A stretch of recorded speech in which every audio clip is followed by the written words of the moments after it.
हे what's up guys, welcome back once again. दोस्तों, अगर आप अकेले ट्रैवल करते हैं या सफ़र करते हैं तो आपको ये कहानी ज़रूर देखनी चाहिए, क्योंकि ये कहानी आपको बहुत कुछ सिखाएगी।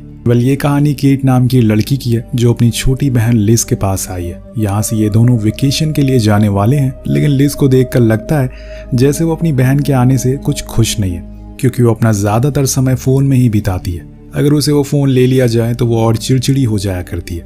दरअसल दोनों बहन अलग अलग देश में रहती हैं अपनी पढ़ाई की वजह से, और लिज को पसंद नहीं है कि वो अपनी फैमिली मेम्बर के साथ रहे।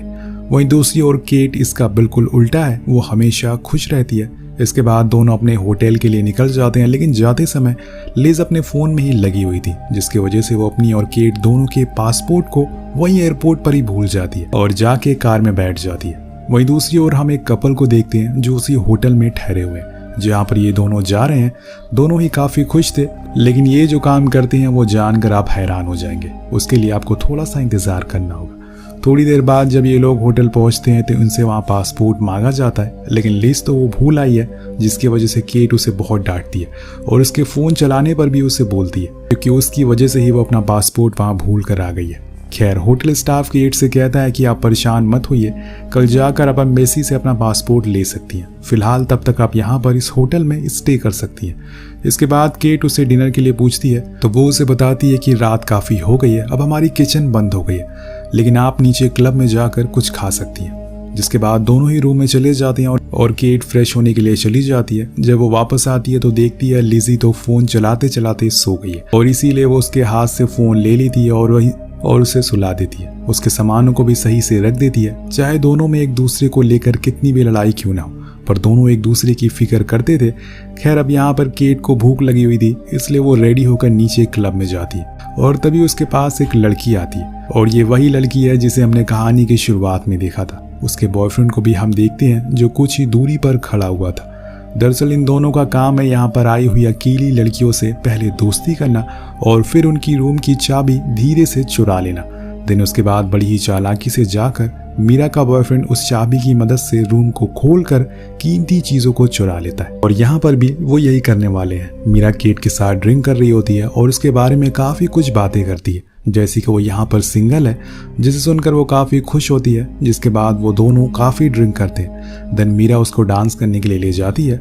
इसी बहाने से मीरा उसके पॉकेट से रूम की चाबियां ले लेती है और जेक को मैसेज कर देती है कि उसके पास चाबियां आ गई है, और फिर वो एक शैंपेन की बोतल लेकर मीरा के पास जाता है और बिना किसी को पता चले उससे वो चाबियां ले लेता है। अब केट को हल्की सी भी भनक नहीं होती कि उसके साथ यहाँ क्या हो रहा है, और काफ़ी देर डांस करने के बाद वो कहती है कि अब मुझे वापस जाना होगा, लेकिन मीरा उससे और रुकने को कहती है और उसे किस कर लेती है। जिसके बाद दोनों और ड्रिंक करते हैं। तभी उनके पास दो लड़के आते हैं जो यहाँ पर अकेले आए हुए थे, और उन्हें किसी दो लड़कियों की ज़रूरत थी, पर किस काम के लिए वो थोड़ी देर में पता चलेगा। दोनों लड़के इनसे बात करना शुरू कर देते हैं और फिर इन्हें अपने साथ एक एडवेंचर पर चलने के लिए बोलते हैं। पहले तो केट मना कर देती है कि ऐसे किसी अनजान के साथ जाना सही नहीं है, और वो सोचती है कि यहाँ पर तो वो एडवेंचर करने ही आई है तो उसे जाना चाहिए, और इसमें उसका साथ मीरा भी देती है, इसलिए वो दोनों जाने के लिए मान जाते हैं। वो लड़के इन्हें एक खाली मैदान में लेकर जाते हैं। दोस्तों, यहाँ पर आप लोग नोटिस करना कि इनकी कार कौन सी है। अब जिस जगह पर ये खड़े हैं वहाँ हम एक हॉट एयर बैलून को देखते हैं, और इसी में बैठकर इन्हें ऊपर जाना है। तो फाइनली यही इनका एडवेंचर है। जाने से पहले केट उन्हें बताती है कि मैंने अपनी बहन को लोकेशन भेज दी है, तो मेरे साथ कुछ गलत मत करना। तो वो सभी हंसते हुए कहते हैं कि ऐसा कुछ नहीं होने वाला है। निक, जो कि उन्हीं लड़कों में से एक था, वो कहता है कि हम लोग दरअसल इस बैलून में अकेले ट्रैवल नहीं करना चाहते थे, इसलिए हमें और लोगों की ज़रूरत थी। वहीं दूसरी ओर हम जेक को देखते हैं जो हाथ में बॉटल लिए केट की रूम की ओर बढ़ रहा है। उसने एक वेटर का ड्रेस पहन लिया है, पर अंदर जाने पर उसे जो सरप्राइज मिलने वाला है वो उसे हैरान कर देगा। अब कहानी और आगे बढ़ती है। अब यहाँ पर उड़ने से पहले निक के साथ वाला लड़का जोनस अपनी कार में एक रस्सी बांध देता है जो उस बैलून से बंधी हुई थी। उसने ऐसा इसलिए किया क्योंकि वो नहीं चाहते थे कि उनका बैलून ज़्यादा दूर तक जाए, पर वो सब इतने नशे में होते हैं कि रस्सी को गार्ड बांधना ही भूल जाते हैं।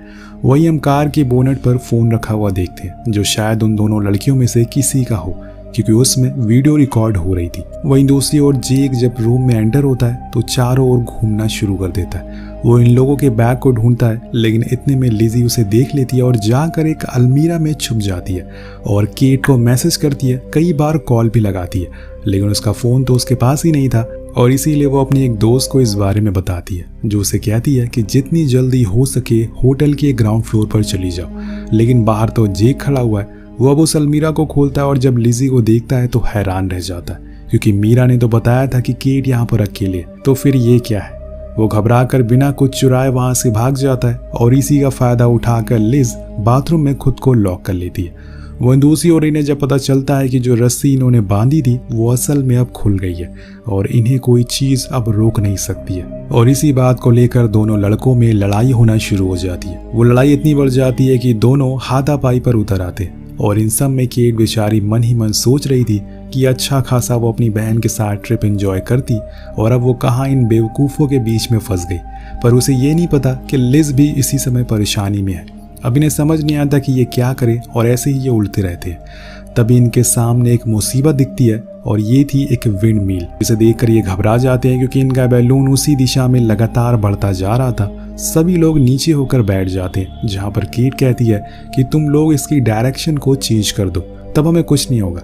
लेकिन यहाँ जोनस बताता है कि उन्हें इसे उड़ाना ही नहीं आता, वो तो बस इसके मालिक के लिए काम करता था और उसे उड़ाते हुए देखकर वो बस इतना सीख गया। अब ये सुनकर केट पूरी तरह से टूट जाती है क्योंकि शायद अब कोई उम्मीद नहीं है उनके बचने की। लेकिन यहाँ जोनस जैसे तैसे करके बैलून के सिलेंडर को चेंज कर देता है जिससे कि थोड़ी स्पीड कम हो जाए। वही हम नीचे रोड पर खड़े एक लड़के को देखते हैं जिसकी नज़र इनकी बैलून पर पड़ती है, जो कि विंड मिल की ओर ही जा रहा था। तो वो इन्हें रिकॉर्डिंग करना शुरू कर देता है, पर ऊपर बैठे इन लोगों को लगता है कि अब खतरा टल चुका है, इसलिए वो एक एक करके ऊपर खड़ा होना शुरू हो जाते हैं। पर इतने में एक विंड मिल सीधा बैलून से टकराता है, जिसकी वजह से निक तो बाहर गिर जाता है। इनके बैलून की बकेट भी आधी टूट जाती है। उधर जोनस के पैर में एक लकड़ी का टुकड़ा घुस गया था और वो लगातार चीखे जा रहा था, पर यहाँ पर निक का कोई अता पता नहीं था कि वो कहाँ गया।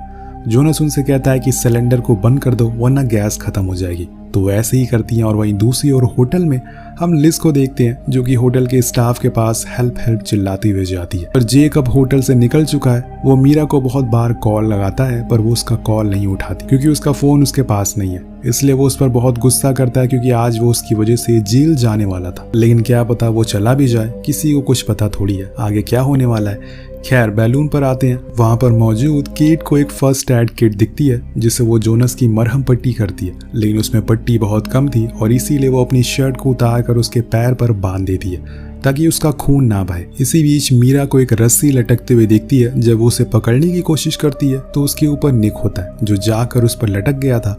वो दोनों ही अब उसे पकड़ने की कोशिश करते हैं, लेकिन ऐसा हो नहीं पाता और आखिर में निक के हाथ से वो रस्सी छूट जाती है और उसकी नीचे गिरने से मौत हो जाती है। यहाँ पर अब बचे हैं 3 लोग, जिसमें से एक घायल है और 2 बहुत ही ज्यादा डरे हुए हैं। उन्हें कुछ समझ नहीं आ रहा कि असल में वो करे तो करे क्या। पर इन्हें यहाँ एक चीज से छुटकारा तो मिल चुका था, वो थी उस मिल वाले एरिया से दूर आ चुके थे। पर एक टाइम आएगा जब इनकी गैस खत्म हो जाएगी और ये क्या करेंगे। हम लिज को देखते हैं जो होटल स्टाफ में अपने रूम में हुई सारी चीजों को बारे में बताती है, जिसके बाद वहाँ पुलिस आती है जिसे वो होटल स्टाफ से कहता है कि इसके साथ इसकी बड़ी बहन भी थी, लेकिन वो पूरी रात क्लब में बिताने के बाद न जाने कहाँ गायब हो गई। वो ऑफिसर लिज से सारी इंफॉर्मेशन ले लेता है और वहाँ से चला जाता है। अब तो जेक भी वहाँ से चला गया है तो फिलहाल उसे कोई खतरा नहीं है।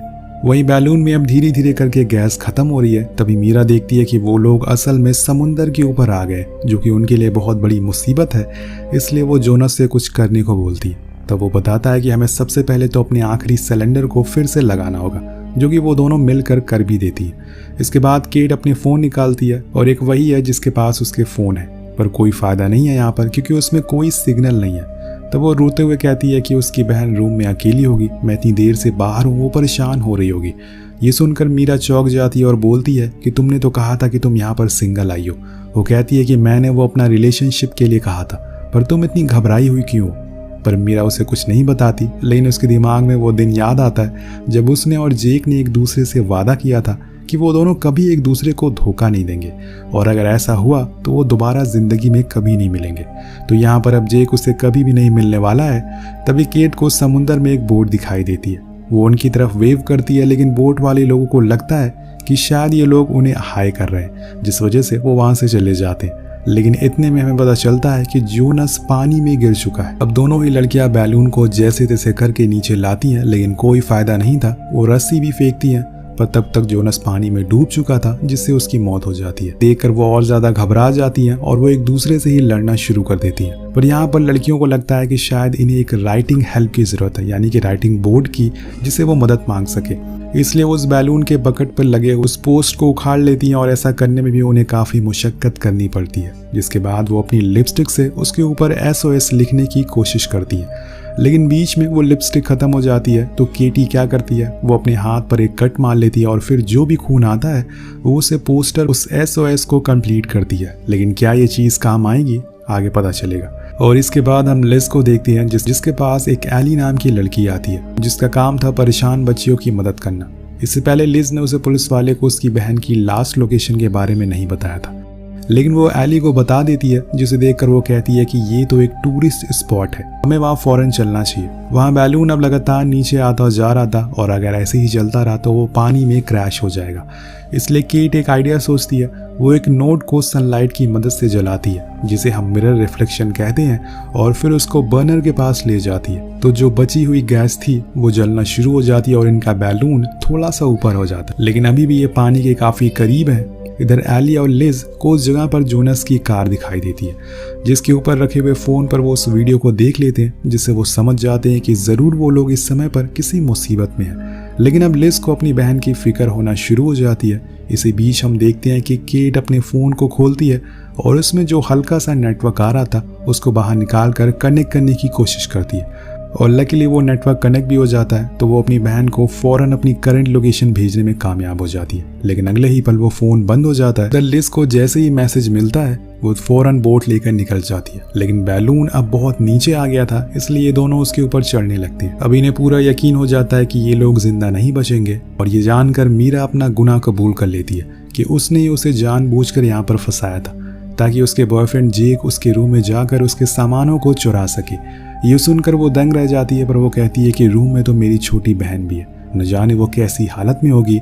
एक तो पहले ही वो मुसीबत में थी और ऊपर से मीरा के इस सच ने उसे और परेशान कर दिया था, जो किसी टूरिस्ट के रूम में सामानों को चुरा कर एक दूसरी लड़की के साथ वहां से निकल जाता है। मतलब जेक को कोई फर्क नहीं पड़ता, उसे बस चोरी से मतलब है। इधर यहाँ पर वो दोनों लड़कियां भी पानी में गिर चुकी थी, पर दूसरी ओर लिज और एली की बोट बंद हो जाती है, जो कि इनकी मदद के लिए जा रही थी, जिसकी वजह से ये लोग आगे बढ़ नहीं पाते। वो दोनों लड़कियां अभी भी तैरने की कोशिश कर रही थी। वहाँ उन्हें बैलून का सिलेंडर मिल जाता है, जिसे पकड़कर वो स्विम करने की कोशिश करती।